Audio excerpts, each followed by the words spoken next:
नमस्कार दोस्तों, स्वागत है आपका टेक्नो डिफेंस अपडेट पे। तो दोस्तों, दोपहर की वीडियो में मैंने आप सबको बताया था कि तेजिस MK2 के CDR के बाद अब जो एमका का CDR है उसे भी 2022 में कंप्लीट कर लिया जाएगा।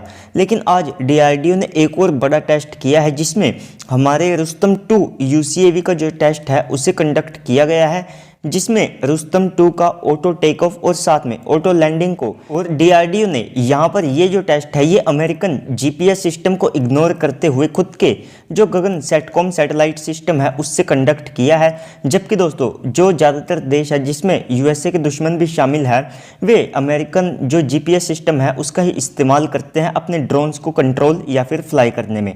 तो यहाँ पर DRDO ने इसका भी एक स्वदेशी ऑप्शन ढूंढ लिया है, और इससे पहले भी जो इंडियन GPS यानी कि नाविक को इंटरनेशनल मान्यता मिल चुकी है, तो ये भी भारत के लिए एक बहुत बड़ी उपलब्धि थी। तो भारत चाहे तो अपने जो छोटे एलाई देश हैं उनको भी इस नेटवर्क सिस्टम से जोड़ सकता है और इसको और ज़्यादा यहाँ पर बड़ा किया जा सकता है। तो इस टेस्ट के बाद भविष्य में जो भारत के और भी ड्रोन्स होंगे उनको भी इस सैटेलाइट या फिर दूसरे स्वदेशी ऑप्शन नेटवर्क से यहाँ पर ऑपरेट किया जा सकता होगा। इससे हमारा जो सारा डाटा है वो हमारे पास ही रहेगा और USA कभी भी हमें इस टेक्नोलॉजी को लेकर के जो ब्लैकमेल है वो नहीं कर पाएगा। और इससे पहले भी DRDO ने एक और बड़ा टेस्ट किया था जो कि रुस्तम से ही रिलेटेड था, और इसमें एक रुस्तम पर बेस्ड छोटे UCAV को टेस्ट किया गया था जो एक SR UAV के नाम से जाना जाता है। तो इसमें एडवांस एवियोनिक्स के साथ इसको रुस्तम कॉन्फ़िगरेशन पर टेस्ट किया गया था जिसे आर्चर के नाम से जाना जाता है। तो ये रियल टाइम हाई इमेजेस को लेने के साथ बहुत सारा जो डाटा है उसको भी कलेक्ट कर सकता है जो कि इंटेलिजेंस डाटा होता है। तो ये जो ड्रोन है ये लगभग 12 घंटे की एंड्योरेंस के साथ आता है, यानी कि ये 12 घंटे लगातार हवा में रह सकता है। और इस सब के बाद इसकी जो रेंज है वो 220 किलोमीटर तक है। काफ़ी ज़्यादा इंप्रेसिव रेंज है क्योंकि इसका जो साइज़ है वो काफ़ी ज़्यादा छोटा है। और इस सब के बाद ये 22,000 फीट तक का जो एल्टीट्यूड है उसे गेन कर सकता है, और इसमें भी जो ऑटो टेक ऑफ और साथ में ऑटो लैंडिंग है उसका ऑप्शन दिया गया है। तो इसको भी जो हमारे स्वदेशी नेटवर्क सैटेलाइट है उससे ऑपरेट किया जा सकता है, और इसके जो 4 प्रोटोटाइप है उनको एक प्राइवेट कंपनी की मदद से बनाया जाएगा, यानी कि जो मैन्युफैक्चरिंग है वो यहाँ पर प्राइवेट फर्म ही करेगी, जो टेक्नोलॉजी वगैरह है उसे DRDO प्रोवाइड कराएगी।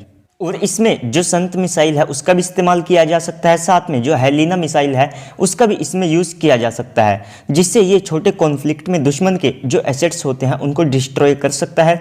और इंडियन आर्मी मैक्सिमम 18,000 फीट का जो एल्टीट्यूड है वहाँ पर ऑपरेट करती है। तो सबसे पहले तो यार उनको दिल से सैल्यूट है, क्योंकि इतनी हाइट पर मेरे जैसे को भेज दे तो हड्डियाँ गल जाएगी। और ये जो ड्रोन है ये 22,000 फीट तक के एल्टीट्यूड पर फ्लाई कर सकता है, तो इसका इस्तेमाल भी वहाँ पर किया जा सकता है। और इसके अलावा LAC पर अगर टैक्टिकल वॉरफेयर के लिए देखा जाए तो ये काफ़ी ज़्यादा कामयाब ड्रोन निकल कर के सामने आएगा।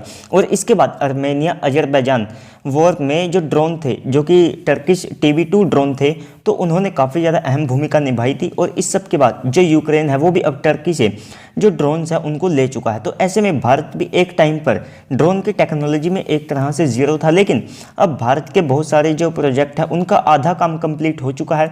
तो अब हम लगभग 50 से 60% के आसपास आ गए हैं, जिसमें स्विफ्ट का टेस्ट हो, कैट्स वॉरियर का 1:1 का स्केल मॉडल हो, और इसके बाद ओरा हो, आर्चर के 4 प्रोटोटाइप हो, और इस सब के बाद जो स्वार्म ड्रोन है उसके ऑर्डर हो, उनको तो जो आर्मी है वो ले भी चुकी है। और इस सब के अलावा इजराइल के साथ हमने 10 साल का जो एग्रीमेंट है उसे साइन किया है। लॉकहीड मार्टिन के साथ भी हम UCAV को लेकर एक एग्रीमेंट साइन कर चुके हैं। तो ड्रोन की टेक्नोलॉजी में भारत काफ़ी ज़्यादा तेज़ी से आगे आ रहा है, और जो हमारे छोटे स्टार्टअप हैं उन्होंने जो ड्रोन बनाए हैं उनकी तो गिनती ही नहीं है। तो ऐसे में भारत के पास अच्छा चांस है कि हम ड्रोन की टेक्नोलॉजी में एक लीड ले सकते हैं, क्योंकि अभी जो चाइना है वो क्वालिटी से कॉम्प्रोमाइज़ कर रहा है। तो ऐसे में भारत को यहाँ पर टाइम मिल सकता है।